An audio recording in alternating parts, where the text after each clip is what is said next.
Hello noble ones, welcome back to my channel. This is the Metatron speaking, and today I have decided to talk about a slightly different topic than usual. We're going to talk about Japan and Japanese martial arts.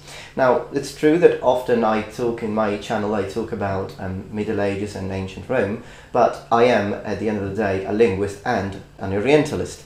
So this is a topic that really interests me, and it's something I've been studying quite a bit. So I had this video in mind, but it was one of you subscribers, his name is Daniel, who actually asked me to talk about this, and so this video is also a response video to you, Daniel, or Neutrino M, or Neutrino M, I don't know how you read that, so I'll just call you Daniel if you don't mind. So the question was, I would like to buy a katana, I also want to learn how to use a katana, which style should I practice? Now, before talking about styles, when we talk about katana, we have to realize that katana is a very complex weapon, and it's a weapon that, first of all, there are many different martial arts that deal with katana, and then we talk about the styles, I suppose. So let's get to it. So when we talk about studying and learning how to use a katana, we normally refer to Kendo, to Kenjutsu, and to Iaido. Okay, so let's just focus on these for a moment. Now, in Japanese martial arts, there is a distinction between ancient martial arts and modern martial arts. When we talk about ancient martial arts, we're talking about Kobudo, or if you prefer, Koryu, where Kobudo means ancient martial way and Koryu means ancient style, although old style, if you want, you can also translate as traditional style, though that's not really the character for tradition, but that's the idea. Now, the ancient styles we have are basically those styles that finish with the word jutsu. Okay, so when you hear Kenjutsu or Aikijutsu, so all these styles are styles that come from the martial arts before the Meiji Restoration, which happened in 1868. All the styles after that are the ones that have substituted the character jutsu, which means art or technique, into the character do, which means way, meaning inner way, spiritual way. And among these we have Kendo, we have Iaido, we have Aikido, and many others, Judo, Karate Do. I will make a specific video about the difference between these two, but for now let's just consider that if you want to learn how a katana was really used, then probably it would be better to study Kenjutsu and Yaijutsu. But the problem is that finding a school of Kenjutsu is not as simple, because it's not as common as Kendo, for example. If you have one nearby your home, it could be a good idea to study it if you really want to know how to use a katana from a battlefield point of view. And Yaijutsu, even worse, it's even harder to find somewhere where you can practice Yaijutsu. But would it be completely worthless to learn the Do versions? Well, it wouldn't. Kendo. What are the main differences between Kendo and Kenjutsu? Well, when you practice Kenjutsu, normally you use a Bokuto, which many people in the West prefer to call with the other name, Bokken, but I noticed that when I lived in Japan, most Japanese, if not all Japanese, refer to this as Bokuto. It's pretty much the same thing, a wooden sword. Now, in Kenjutsu, mostly you use this, and the techniques are, there isn't much sparring in Kenjutsu in most of the cases. What you have execution of techniques and kata, for example, okay, forms, that's what you have. And in some, depending, of course there are many schools. Consider that only in the Edo period there were more than 500 schools, but after the Meiji restorations it became less common because of the development of Kendo.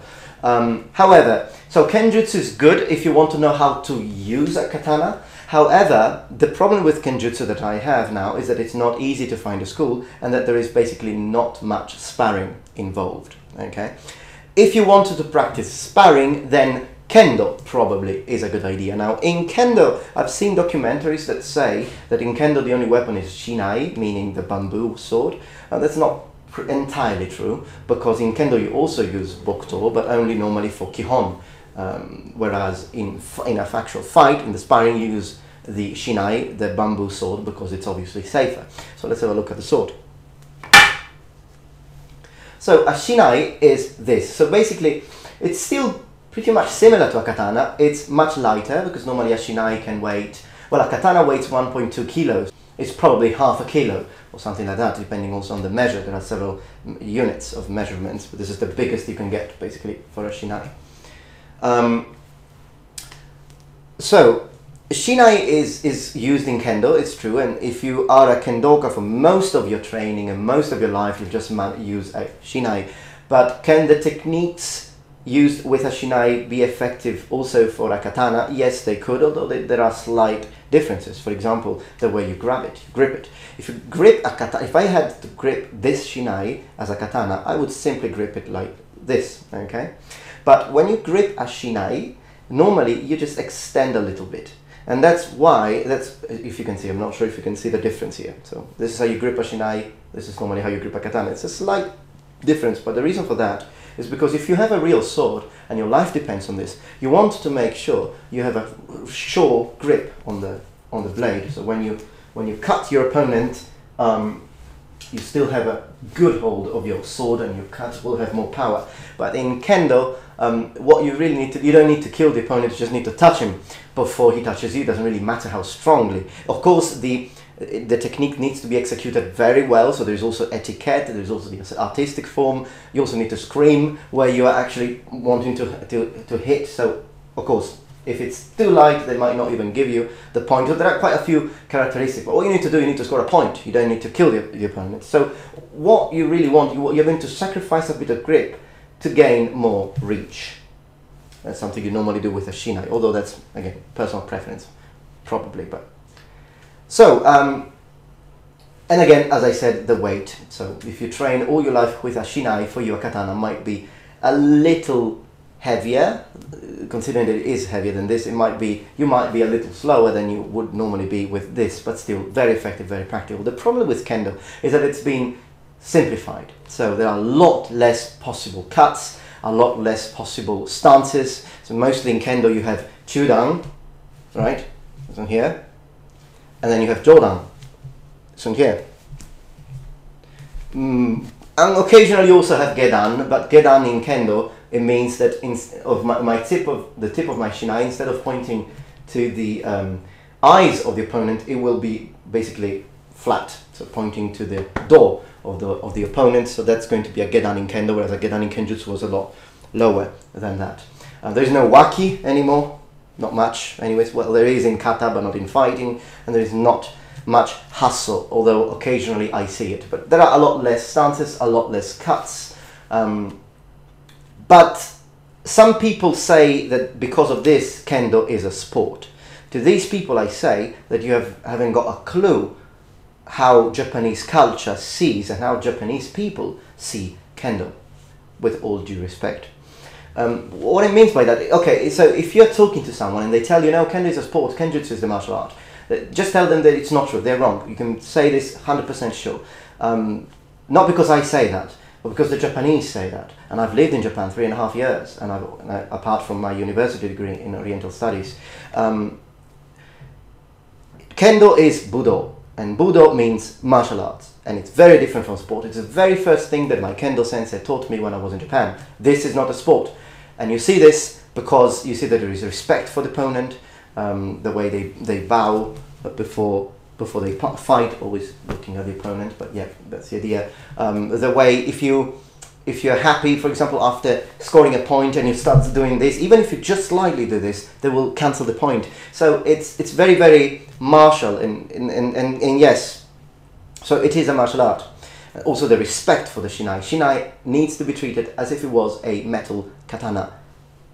Exactly the same. So you don't do this, you don't, for example, You don't use it as a stick. It's not a stick. So you will learn techniques so a disadvantage of Kendo compared to Kenjutsu, less techniques, but an advantage is continuous sparring. And honestly, an imaginary opponent is never going to be as good as a real opponent in front of you for you to learn how to react and how to really fight with a sword. So probably practicing both will be a good idea. Iaido. Where does Iaido come into place? Again, Iaido is a simplification of Iaijutsu. So again, after the Meiji Restoration. With Iaido, no sparring in Iaido either, so you never have two people fighting, you're fighting against imaginary opponents, so again, disadvantage as far as I'm concerned. You don't have as many techniques and stances as Kenjutsu, depending on the style again, but Iaido gives you a couple of interesting things. First thing, you actually manage to use a katana, which is a lovely thing, I think. So if you really want to use the katana and touch it and feel it, occasionally they use that in Kenjutsu as well, but most of the time in Kenjutsu they use Bokuto.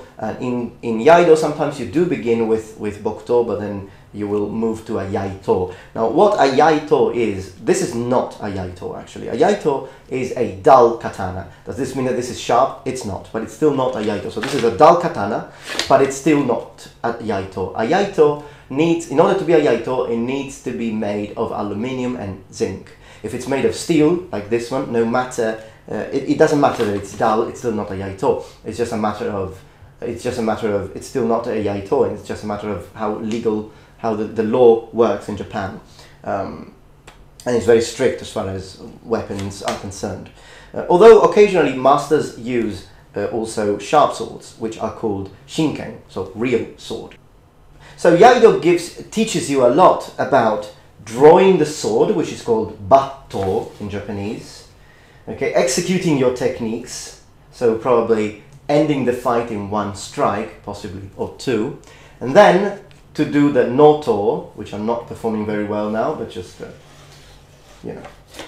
still working on it, which is when you put your sword back. It's called noto, so batto, noto. And it mostly works on this line. So the sword is always sheathed in the saya, the scabbard, then you draw it, kill the opponent, put it back. And it's an excellent technique to be always, the concept is always be prepared. Okay, sometimes you even start things in seiza. In Iaijutsu they didn't really use seiza much, they used other kind of crouching positions and standing positions. In Iaido you also have seiza from seiza. However, that's the idea. In video games sometimes Iaido makes me smile because after they execute their techniques, if they didn't cut, they put the sword back as if that was a must, like the sword needs to be back, otherwise you cannot perform your Iaido techniques. That's not how it works. Okay, that's not the concept. The concept was a samurai needed to know how to fight with his Kenjutsu, but then he also needed to be able to respond quickly and block an opponent's attack when he wasn't expecting one. Okay, that's the whole concept with Iaido and Iaijutsu, not that the sword has to be back because that's your fighting stance. But okay, it's video game mechanics, I understand, but again, it's a bit different. Now, I have never received formal training in Iaido. I have practiced a bit Iaido, but never really received formal training, practiced with people who were practicing Iaido. I have received formal training in Kendo.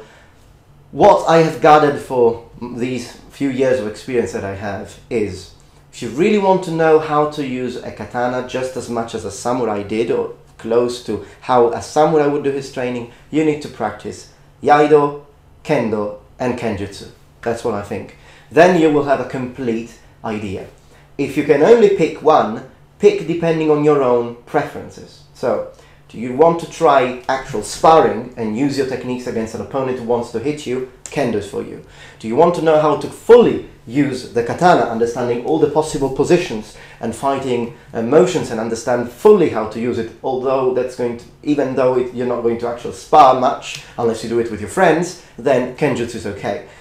If you are interested in this drawing and putting back of the katana in a very artistic and very good looking way, but also very martial, and if you want to be, and if you really like that aspect of katana, then Iaido will be for you. Although consider that Iaido also enhances your precision, because the attention to detail of Iaido masters and Iaido scholars is incredible. So I think that even if there is no Kenjutsu involved, because you don't have a school and you're a Kendo practitioner, you could still, Iaido could still be very beneficial for your Kendo, for your precision, and also handling an actual katana.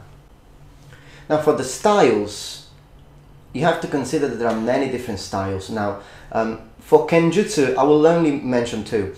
You normally have styles which have to do with, which are based on Itto-ryu, and styles which are based in Nitto-ryu.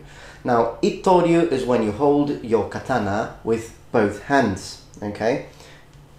Nitto-ryu is when you have two katana. So, for example, a shorter wakizashi, we can say, or anyways a shorter sword and a longer sword, shorter shinai and longer shinai. Although the long shinai in Nitto-ryu styles is anyway still going to be shorter than a shinai used for Itto-ryu styles. The styles of katana which practice Nitto-ryu, so dual wield we could translate, are those styles based on Miyamoto Musashi, an actual samurai. I don't particularly like them. I prefer using my katana with both hands, but that's just personal interest. I still consider that those styles are interesting, and I would be very happy to spar against someone who's practicing Nitto-ryu styles, based styles, but that's again personal preference. They are both historical, they both really existed, although we need to consider that still Itto-ryu, so styles that hold the katana with two hands, are still more common in Japan. So it's a bit more traditional. Alright then, I hope that this was beneficial, that it kind of helped you to decide which style you would like to practice, or help other people who had a similar interest in the Japanese katana and the styles that have to do with that. If you like this video, please thumb up and remember to subscribe to my channel. Thank you very much for watching, and remember, the Metatron has spread his wings.